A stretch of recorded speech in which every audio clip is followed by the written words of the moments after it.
Hallo und herzlich willkommen zurück. Heute wollen wir uns mit den Frames beschäftigen, ja, also quasi die Windows, die wir drauf anwenden. Und da haben wir schon das Hamming-Window kennengelernt und das ist tatsächlich auch das, was wir hier verwenden wollen. Und ja, das ist eigentlich so ziemlich das, was hier am besten ist. Lasst mich hier ein kleines bisschen den Code aufräumen. Ich meine, das kann man durchaus so verwenden und ja, das brauchen wir hier aber nicht dafür. Könnt ihr in meinem letzten Video einfach nachgucken. Das heißt, Sound Device und Sound File werden wir hier nicht mehr weiter verwenden. Was wir allerdings hier noch importieren müssen, ist für die Zukunft quasi from SciPy erstmal .ffmpeg. Was das genau ist, sage ich euch nachher. FFT, okay, ich kann schon mal ein bisschen spoilern. FFT steht für Fast Fourier Transformation. Das heißt, ihr seht, wir müssen das eigentlich nicht mal selber implementieren. Und das ist auch sehr, sehr angenehm. So, und DCT sage ich euch auch nachher, was das genau bedeutet. Okay, wenn wir hier jetzt das Ganze nicht mehr printen, können wir das eigentlich auch rausschmeißen. So passt das eigentlich am besten. So ist es auch aufgeräumt und wir haben alles so, wie wir es wollen. Okay, jetzt wollen wir tatsächlich hier ein Fenster anwenden. Damit wir hier tatsächlich, also nehmen wir jetzt mal einfach ein Stück Sprache. Ja, hört einfach mal kurz meinem Video zu. So hört sich das an, wenn ich spreche. Ja, und die einzelnen Buchstaben bzw. die einzelnen Silben sind ja nicht über das gesamte über die gesamte Zeit des Signals gleich, okay? Das heißt, ich ändere natürlich, was ich gerade spreche. Also jeder einzelne Satz ist ein neuer Satz und jeder einzelne Laut, A, E, I, O, U, ist ein einzelner Laut, okay? Und dementsprechend muss ich natürlich ein Fenster anwenden, um meine einzelnen Laute zu erkennen und kann nicht einfach eine Fourier-Transformation über das gesamte Signal machen. So, und deswegen muss ich hier natürlich hergehen und ja, das Ganze ein bisschen zusammenschneiden sozusagen. Und das machen wir mit den Fenstern, die ich euch schon in den Videos davor erklärt habe. Und wir werden hier das Hamming-Fenster verwenden, das ich euch auch da schon gezeigt habe. Wie gesagt, das ist das, was ich in der Praxis eigentlich bisher am meisten verwendet habe. So. Jetzt ist es so, wir müssen ja festlegen, wie groß sind eigentlich unsere Fenster und das mussten wir bisher nicht machen, weil wir keine konkreten Zahlen in der Hand hatten. Aber jetzt müssen wir mit konkreten Zahlen irgendwas anfangen. Und für Spracherkennung macht man normalerweise tatsächlich Frame Size auf 25 Millisekunden, also 0,025 Sekunden. Und das ist jetzt quasi unsere Frame Size, also so groß sind unsere jeweiligen Fenster. Und wir verschieben jedes Mal, nicht Frame Size, sondern Frame Stride nennt sich das normalerweise. Wir verschieben unser Fenster immer um 0,01. Ja? Das heißt, wir schieben unser Fenster immer 10 Millisekunden weiter nach rechts. Und ja, tatsächlich gibt es da natürlich Überlappungen. Und zwar immer von 15 Millisekunden. Aber das ist auch völlig in Ordnung. Das muss auch so sein. Denn wir wollen teilweise auch mehrere Laute sozusagen hintereinander haben, die vielleicht auch was miteinander zu tun haben. Das ist okay. So, und jetzt haben wir quasi ein Fenster, das sich da quasi durchschiebt. Jetzt müssen wir das nur noch irgendwie berechnen. Denn was wir jetzt hier haben, ist im Endeffekt das Ganze in Sekunden, also in Sekunden. Und das hier haben wir auch in Sekunden. In Sekunden. So, oh, ups. Und das ist natürlich ungünstig, weil in der Praxis ist es so, wir arbeiten nicht mit Sekunden, sondern wir haben hier einzelne Werte in unserem Signal drin stehen. Und in diesem Signal stehen dann offensichtlich keine Sekunden mehr drin. Das hier ist quasi unsere Sample-Rate und die ist 44.100. Und das ist das, was wir pro Sekunde haben. Das heißt, wir müssen es erstmal noch ein bisschen umrechnen sozusagen. Das heißt, wir sagen hier Frame Size, lass uns das Frame Length nennen. Und das bekommen wir natürlich über die Frame Size mal die Sample Rate. Und genauso kriegen wir hier den Frame, da heißt normalerweise, glaube ich, Frame Step. Frame Step ist einfach der Frame Stride mal die Sample Rate. So bekommen wir quasi dann unsere Werte direkt ausgegeben. Das heißt, jetzt haben wir es nicht mehr in Sekunden, sondern wirklich in wie viele Fensterteile haben wir hier. Und jetzt ist auch völlig egal, was eure Sample Rate hier drin ist. Es funktioniert immer. Ihr könnt auch die Sample Rate hier auf 48 oder auf 500.000 hochstellen, wenn ihr darauf Bock habt. Aber es funktioniert trotzdem, weil ich hier einfach alles in Abhängigkeit der Sample Rate habe. Das ist relativ angenehm. So.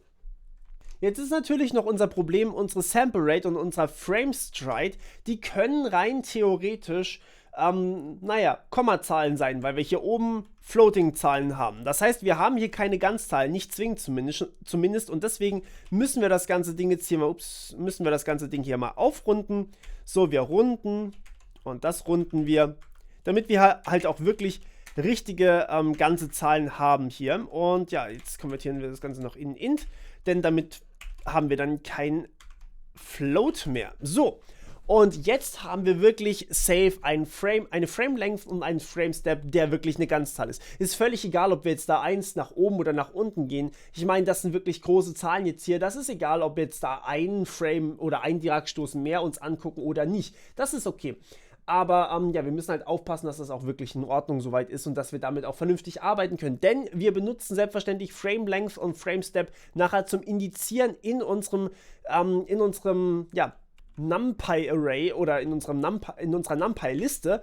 Und da können wir nicht irgendwie mit Gleitkommazahlen drauf zugreifen. Das geht natürlich nicht. So, wenn wir jetzt ausrechnen wollen, wie viele Fenster wir eigentlich haben, also die Amount an Frames, ja, dann haben wir hier wir müssen das quasi einmal kurz umrechnen, und zwar, wir müssen int, weil wir dann natürlich auch wieder eine ganze Zahl draus, wobei, das mache ich am Ende vielleicht, das ist vielleicht dann einfacher. So, das heißt, wie berechnen wir denn eigentlich, wie viele Fenster wir hier haben? Naja, wir machen erstmal das Signal und davon nehmen wir die Länge. So, jetzt wissen wir schon mal, wie viele einzelne Dirac-Stöße wir haben. Das ist quasi die Anzahl an Dirac-Stößen. Könnten wir uns jetzt natürlich auch errechnen über 3 Sample Rate, aber das ist so auch in Ordnung.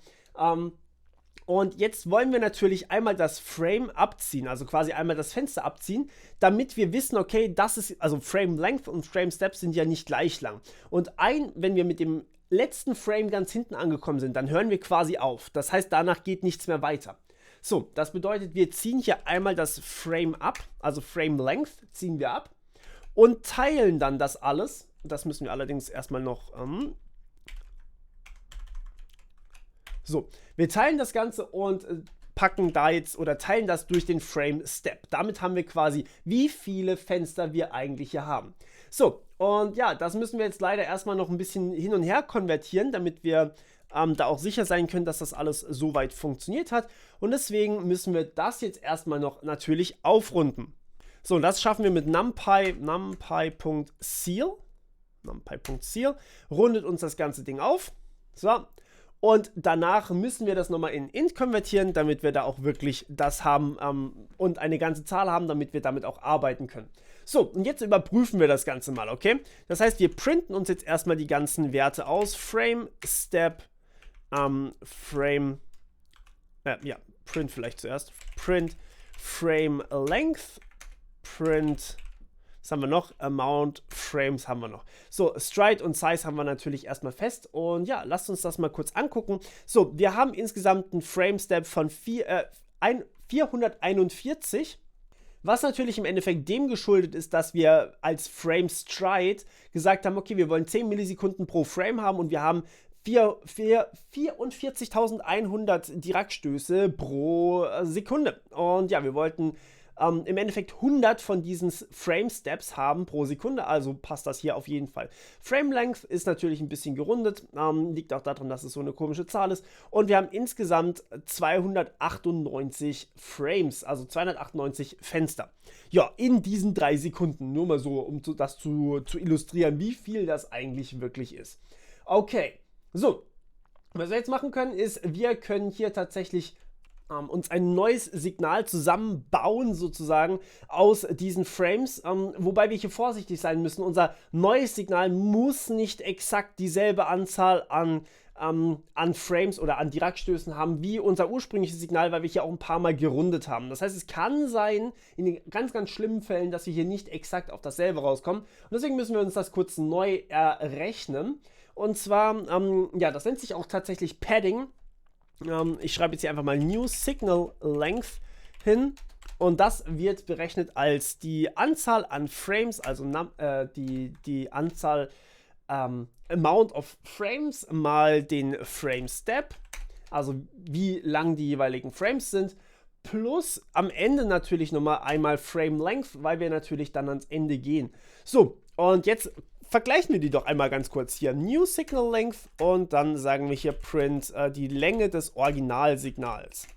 So, Und wir schauen und sie sind fast gleich, aber leider nur fast. Also wir sehen, hier ist ein kleines bisschen was draufgekommen.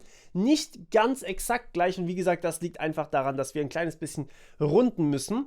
Das heißt, unser neues Signal ist ein kleines bisschen länger. Aber das ist okay, das merkt man nicht wirklich. Wie gesagt, wir haben 44.100 Dirac-Stöße pro Sekunde. Das ist jetzt hier quasi Peanuts und nicht wirklich bemerkbar. So, jetzt bauen wir uns aus diesem neuen Signal hier ein neues NumPy-Array, weil wir ja quasi die Frames neu berechnen wollen, um dann eben dieses Windowing draufzulegen, also dieses Hamming-Window draufzulegen. Und deswegen müssen wir die ganzen Frames ja neu berechnen mit diesem Fenster drin. Die werden ja nicht alle gleich gewichtet.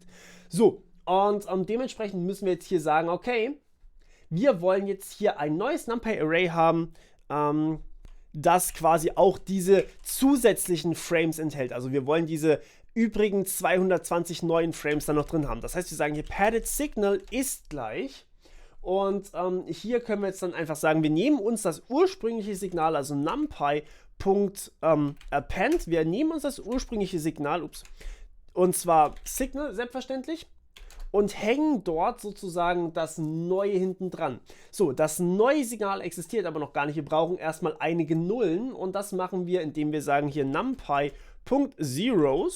Also wir generieren quasi Nullen und zwar wir generieren, naja, wie viele Nullen sind da noch übrig? Naja, das ist im Endeffekt die New Pads, die New Signal Length, also das, was neu dazukommt als Padding, minus dem, was wir davor schon haben. Also minus dem Signal, das wir davor hatten. Und zwar die Länge des ursprünglichen Signals. So, das heißt, das hier sind quasi einfach Nullen, die hinten dran kommen, auf das Signal drauf. Und das ist quasi das ursprüngliche Signal. So, was wir jetzt haben, ist im Endeffekt wieder ein neues Signal, das im Endeffekt nur ein paar mehr Nullen hat. Um genau zu sein, 220 Nullen mehr hinten dran. So, und damit können wir jetzt weiterarbeiten und können hier unsere Fenster wirklich berechnen. Also quasi die Fensterfunktion auf unser Signal drauf anwenden. So, und jetzt müssen wir ein bisschen Magie machen, deswegen habe ich hier unten mal ein bisschen aufgeräumt. Wir müssen jetzt hier sagen, okay, wir haben dieses gepaddete Signal, also wir haben quasi das neue Signal. Jetzt teilen wir das so auf, dass wir die einzelnen Frames besitzen, okay? Das heißt, wir bauen uns jetzt aus diesem gepaddeten Signal die einzelnen Frames. Und jedes dieser Frames ist quasi Frame Length lang, also 25 Millisekunden lang. Und verschiebt sich immer um 10 Millisekunden weiter nach rechts. Das bauen wir jetzt aus diesem gepaddeten Signal. So, und jetzt müssen wir ein bisschen NumPy-Magie machen. Und zwar sagen wir jetzt hier tatsächlich, wir bauen uns die Indizes i. Und zwar machen wir das mit NumPy.tile, okay? So, wir gucken jetzt sofort, was wir da genau machen. Lass mich erstmal ganz kurz machen. Ich erkläre das dann, während ich dabei bin. So, wir arrangen jetzt hier diese ganzen einzelnen Dinger. Also die einzelnen Elemente in den Frames und wir schnappen uns quasi immer die Indizes jeweils. Also das macht im Endeffekt das Teil hier. Wir schnappen uns immer die Indizes, also quasi die 0, also das erste Element ist ja 0, dann 1, dann 2, dann 3, dann 4, dann 5, dann 6, dann 7 und so weiter und so fort. Und wir wollen immer die ersten paar nehmen, so viele wie wir eben quasi Frame Length haben. Also wir gehen von 0 bis zur Frame Length. Und dann fängt das nächste Fenster an. So, und dann fangen wir wieder von vorne an. Also geht das quasi immer und immer so weiter. Und ich zeige euch jetzt sofort, was ich meine. Number of Frames. Und das machen wir genau einmal. Ups. Klammer. Komma 1. So. Okay. Und jetzt machen wir das quasi, weil dieses Teil immer wiederkehrend ist. Machen wir jetzt quasi genau das. Wir sagen, okay, dann mach mal bitte genau das. Mach mal mehr davon. Ja? Und deswegen sagen wir jetzt NumPy.tile. Ich zeige euch sofort, was das Ergebnis davon ist, okay? Dann wird das, glaube ich, eher klar. NumPy.arrange 0 bis hin zur Amount von Frames. Und selbstverständlich wollen wir jetzt hier natürlich mal Frame Step rechnen, weil wir das Ganze ja ein bisschen verschieben müssen, nämlich genau um Frame Step müssen wir das Ganze ja immer verschieben. So, und wo bin ich? Hier bin ich. Hier können wir dann quasi einfach von Frame Length ausgehen, und zwar 1. So, und jetzt machen wir hinten noch ein magisches Punkt T. Was das genau bedeutet, zeige ich euch jetzt. So, Wir printen uns jetzt mal kurz diese Is aus, was wir hier gemacht haben, okay? Und was wir hier sehen, ist im Endeffekt folgendes. Lasst mich hier noch eine Sache dazu ausgeben, und zwar die, wo ist es, die Frame Length. So, also wir haben hier eine Frame Length von 1102. Das heißt, wir haben 1102 Dirac-Stöße pro Fenster, okay? Jedes einzelne Fenster hat 1102 Dirac-Stöße. So, und wir sehen hier 0, 1, 2 und so weiter und so fort bis 1101. Wenn wir jetzt bei 0 angefangen haben, dann haben wir hier offensichtlich 1102 Elemente drin, okay? Das heißt, wir haben hier 1102 Elemente genommen und einfach quasi Zahlen generiert, von 0 bis 1101. So, und dann haben wir das Ganze verschoben, also das ist ja quasi eine Liste aus Listen, ja? Die erste Liste enthält eben 1102 Zahlen. Und dann verschieben wir das Ganze. Wir fangen jetzt nicht bei 1102 an hier, sondern wir fangen einfach bei Frame Step an. Das heißt, wir gehen quasi einen Step weiter und der Frame Step war eben genau diese 441. Das heißt, wir gehen quasi einen Frame Step weiter, gehen hier wieder 1102 Werte, packen wir da rein und gehen dann wieder einen Frame Step weiter und so weiter und so fort. Und das machen wir, bis wir quasi am Ende angekommen sind. Und wir quasi komplett alle durchgeloopt sind. So, bis wir quasi komplett alle Frames durchgegangen sind. Also wir machen das Amount Frames mal sozusagen, bauen wir uns dieses Ding. Deswegen haben wir hier oben auch berechnet, wie viele Fenster wir eigentlich hier brauchen. So, und jetzt haben wir hier im Endeffekt ein Array aus Arrays mit Indizes. Wir haben jetzt noch keine wirklichen Werte da drin. Das sind ja, also das sind wirklich nur 0, 1, 2, 3. Das sind ja wirklich nur die Indizes. Aber diese Indizes korrespondieren jetzt natürlich 1:1 mit diesem gepaddeten Signal. Das heißt, ich kann mir da jeweils die Werte rauslesen und kann mir daraus dann mein Fenster bauen. Das heißt, ich kann mir hier sagen, Frame oder Frames besser gesagt, weil es ja ein Array aus Arrays ist oder eine Liste aus Listen, ist mein gepaddetes Signal. Und zwar i, so, und jetzt muss ich leider hier ein bisschen rumtricksen, weil NumPy und so, da muss man leider mit Typen arbeiten. i.astype numpy.int32. So, und was wir auch noch angeben müssen, wir wollen das ganze Ding nicht kopieren. Copy gleich false. Ups, false. So, okay, und jetzt schauen wir uns mal ganz kurz bitte den Frame an. Print Frames. So. Im Endeffekt, was jetzt passiert ist, ich habe hier mit meinen Indizes jeweils den jeweiligen Wert hier aus meinem gepaddeten Signal ausgelesen. Also anstelle 0, 1, 2, 3, 4, 5, 6 bis 1101. Das ist mein oberstes Array hier. Das sind quasi meine ersten 1102 Werte. Und dann bin ich noch ein Frame weiter gerutscht, also quasi einen Step weiter gerutscht und habe hier geguckt, was sind denn da für Werte drin? Und dann habe ich hier geguckt, was sind da für Werte drin? Und so weiter und so fort. Und so habe ich mir quasi meine Fenster jetzt gebaut. Da liegt jetzt allerdings noch kein Window drauf. So, und das Window ist jetzt wirklich der einfachste Shit, den ihr jemals gesehen habt, okay? Wir machen jetzt einfach nur Folgendes. Wir sagen hier Frames mal gleich das Hamming-Window. Also mach mal bitte da ein Hamming-Window drauf. So, numpy.hamming. Fertig. Und hier müssen wir natürlich noch angeben, wie groß eigentlich unsere Frames jeweils sind. Aber dadurch, dass wir jetzt eine Liste mit den jeweiligen Frames schon haben, passt das einfach perfekt. So, und ja, im Endeffekt ist das, oh ja, ich habe nichts ausgegeben, ist das jetzt genau unser Hamming-Window. Ihr könnt das Hamming-Window auch selber programmieren, wenn ihr das wollt. Also jetzt habe ich quasi hier wirklich jeweils das Hamming-Window drauf gerechnet auf diese ganze Fensterung. So, und jetzt könnt ihr natürlich noch hergehen, wenn ihr wollt, und das Hamming-Window selbst programmieren. Können wir ganz kurz machen, wenn ihr das wollt. Das ist im Endeffekt, ja, lasst uns das ganz kurz machen. Ist auch nicht schwer. 0,54, ich habe mir das mal vorher schon aufgeschrieben, mal 0,46. Ne, Moment, minus. Doch, habe ich geschrieben. Minus 0,46 mal numpy.cosinus von 2 mal Pi, also numpy.pi. Wobei, lasst uns das nachher wieder wegmachen. Ich bin jetzt zu faul, hier eine Vorschleife draus zu bauen. Theoretisch müssten wir jetzt hier noch durchiterieren, durch die einzelnen Fenster logischerweise, weil wir hier jeweils nicht die Länge haben und das ist ein bisschen doof. Aber ja, lasst uns das dann wieder zurück machen und das Ganze -1 gerechnet hier. Also das wäre die Implementierung des Hamming-Windows selber. Ist im Endeffekt eine Funktion, die euch NumPy schon direkt zur Verfügung stellt. Wie gesagt, das Schwierige hier dran ist eigentlich bloß, ihr müsst das Ganze irgendwie in ein Format reinbringen, das NumPy auch versteht. Und dann könnt ihr aber hier das Hamming-Window drauf berechnen. So, und ja, das ist eigentlich auch schon soweit alles, was wir hier brauchen. Das ist eigentlich alles an Vorarbeit, die wir leisten müssen, um am nächstes Mal dann eben hier mit der Fourier-Transformation zu arbeiten und hier wirklich drauf die Spektren zu berechnen. Okay, das war's von meiner Seite. Wir hören uns wieder beim nächsten Mal. Bis dann. Ciao.